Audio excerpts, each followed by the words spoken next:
Commissioner అయిన శివాని మృత్యుంజయుడైన వ్యక్తిని తుపాకీతో కాల్చి చంపారు. ట్రాన్స్ఫర్ లిస్ట్ లో నా పేరు కూడా ఉంది. మేడం ఇక నుంచి ఈ ఆఫీస్ కి అస్సలు రారు. 2 ఏళ్లు ఒకే చోట్లోనే పనిచేయాలని గవర్నమెంట్ సర్కులర్ ఉంది. అది మన రైట్సే కదా.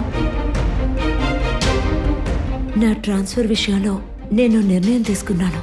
నువ్వు ఫైట్ చేస్తానంటే మంచి సర్వీస్ మ్యాటర్ ఎక్స్పీరియన్స్ ఉన్న అడ్వకేట్ ని నేను నీకు సజెస్ట్ చేస్తాను.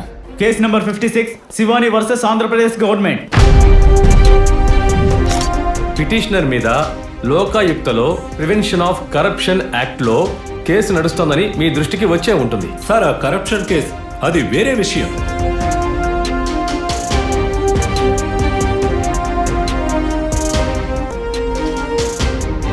మంచి మంచి పేమెంట్స్ వచ్చే ఫైల్స్ అన్ని హోల్డ్ లో పెట్టాను సార్. మీరు అడుగు పెట్టండి, అన్ని మూచేస్తాను.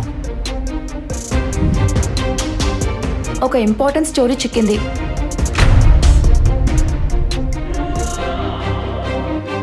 ఇది ప్రభుత్వ సర్క్యులర్ చట్టానికి వ్యతిరేకంగా ఉంది. ప్రివెన్షన్ ఆఫ్ కరప్షన్ కేస్ అదొక ఫాల్స్ ఎలిగేషన్. ఒక సివిల్ సర్వెంట్ న్యాయం కోసం ఇంతలా పోరాటం చేయాల్సి వస్తే ఇక సాధారణ జన సంగతి ఏంటి?